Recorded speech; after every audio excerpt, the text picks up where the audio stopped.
we're back with our politics lead. Donald Trump already lashing out at the special counsel, declaring he won't participate in the investigation and calling the appointment unfair and political. So let's talk about this. Jonah, you know, Trump obviously has a very well-rehearsed playbook. We know how he's going to play this on the campaign. I don't think it's any surprise. What I'm curious about is how you think other Republicans who are considering a primary run might be looking at this and how this may or may not affect them. Yeah, no, I think that's right. And Trump's response is Aesopian. The scorpion has to sting the frog. Trump has to say that it's the deep state and it's rigged and all that. It seems to me that this, particularly after the midterms, creates even more of an opportunity for Republicans to say, this just proves that we need to turn the page. We need a fresh start. We don't want 4 more years of this. We don't need the baggage. Donald Trump was great, blah, blah, blah, blah, blah. Whether they jump on that or not, it's sort of too soon to tell.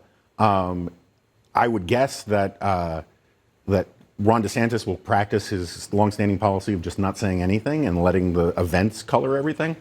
But I don't think you're going to see a rally around Trump like you did after the Mar-a-Lago search. And Republicans in Congress, now that they have control, are already indicating they're going to go after Biden directly, Hunter Biden's laptop, Alejandro Mayorkas at the Department of Homeland Security. So this announcement from Merrick Garland and the Department of Justice gives the Biden administration an opportunity to keep the insurrection, to keep democracy's fragile narrative front and center, and to have that be focused on Trump, who is now a candidate for president again. Do you think Trump, Nayara, is more vulnerable because of this politically?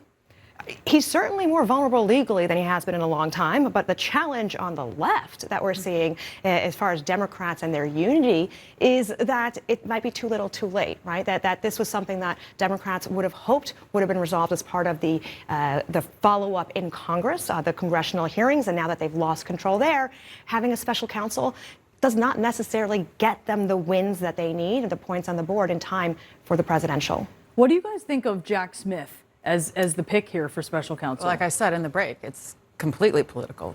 According to Donald Trump's statement, he just hasn't figured out how yet. Jack Smith seems to be really, by all accounts, completely separated from American politics. He's not even on this continent. He's prosecuting war crimes at The Hague. Apparently has a very hard-charging, nonpartisan record. He's prosecuted both Democrats and Republicans. But Donald Trump was always going to make this political. In fact, there's some who think that part of his campaign motivation was to try and say that this investigation is political because I'm running for president. But here are the facts. Prior to this, Republicans are making no bones about it. They're going to haul Merrick Garland up before Congress. They've already sent him just this morning a letter saying preserve documents, and he would have become the punching bag. He's still going to become the punching bag. Does that mean that he allows that to happen and he doesn't try to do everything that he can to prevent that? Yeah. And that's what this is. I don't know how you prevent that. I mean, just because someone is unknown doesn't mean they're not going to come to be defined. In fact, 100%. In that vacuum, it's a little bit worse. I think we saw what happened with Mueller's reputation. It's very hard to kind of skate through Trump's world and not come out reputationally damaged. But this is also interesting because we're in the era of this sort of semi-independent special counsel. This is not the Ken Starr independent counsel era. This is semi-independent, which means that if you're spending a lot of time bothering Merrick Garland and messing with his reputation, you can also then say, oh, this has tainted this investigation. One other thing is you talked about whether it would hurt him politically. It's one of 5 investigations going on over his head. Like, he's lived his life in a legal cloud. So how he punches his way through in this particular environment, yes, it will be interesting to watch how Republicans deal with it. Yeah, also, I mean, he's a little bulletproof, at least from first blush. When he was the head of the Public Integrity Unit, he closed down without filing charges investigations into Tom DeLay, Doolittle, other Republicans. There's a lot of actually people on the left saying, my God, this is not the right kind, on Twitter at least, right? Saying this does not look like the kind of special counsel we want because look, he let these other Republicans skate.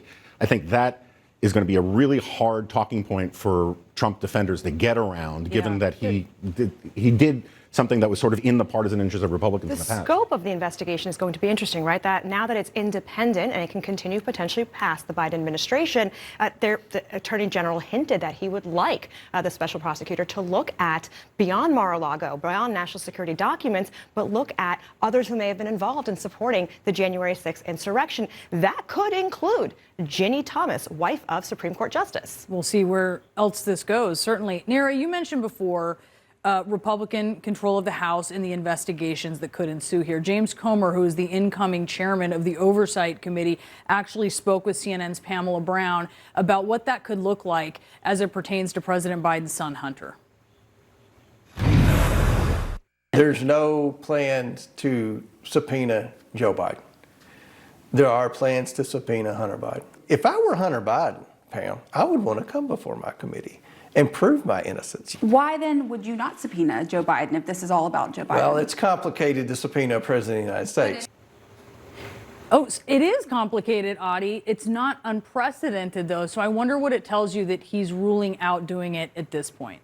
I think basically they have messed around with their oversight responsibility so much over the last couple of years that they've undermined it as an actual tool of governance. And now these kind of accusations of it being weaponized are, they resonate with the public to some extent. So one thing to look out for is, are they going to just flood the zone with so many other random investigations that who knows where Trump's investigation is in the mix? Hunter's being investigated, Joe's being investigated. What does it all mean? I think part of it is to create a little bit of a fog of war for the voter. It tells me they don't have the connective tissue to connect what Hunter did to anything that the president did when he was vice president or when he was president. But do you Because need if it, they or is did- the journey the Well, I think they'll destination? still Just do it. doing it out They'll in the still air. do it, but There is a DOJ in the end- investigation into Hunter as well. There's a DOJ investigation into Hunter, but the connective tissue here to Joe Biden is what they're promising. And it tells me, let me finish, it tells me that they don't have it because it's been a couple of years that they've been looking into Hunter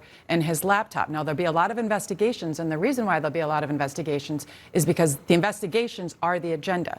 What they ran on was crime and inflation, but now that they're in power, McCarthy's going to have such a narrow majority. I test everyone at this table to come up with what's going to be the bipartisan deal that Kevin McCarthy is going to deliver, that a Louis Gohmert or a Marjorie Taylor Greene is going to support, and that's going to get through the Senate. It's not going to happen. So the agenda is the investigation. And to Heidi's point, that's exactly the challenge Republicans are going to face, is if they're already at this moment of their victory, talking about conspiracy theories and investigations into the current president, they're missing an opportunity for an affirmative agenda that conceivably they were just given a mandate to execute. Certainly, there may be efforts to pull the Biden White House into this, right? And when we saw efforts in congressional oversight with the Trump administration, there was so much stonewalling.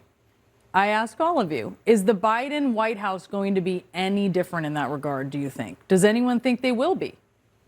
I think rhetorically they'll be different, to be sure. I just want to say, I think there's a colorable argument for investigating Hunter Biden. I think there's a colorable argument into investigating the origins of COVID.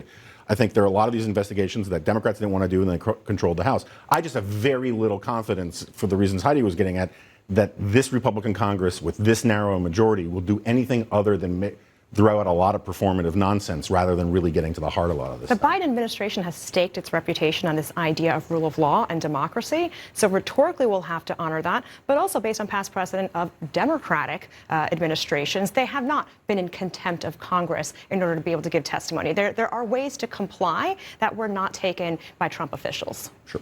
And we will see how this all plays out. It's going to be a very interesting next 2 years. Thank you all for the conversation. And a note, Audie, you have an excellent new CNN podcast that is just out. It is called The Assignment with Audie Cornish, and it is available right now wherever you get your podcasts. Thank you all for coming on. Ahead, the brutal reality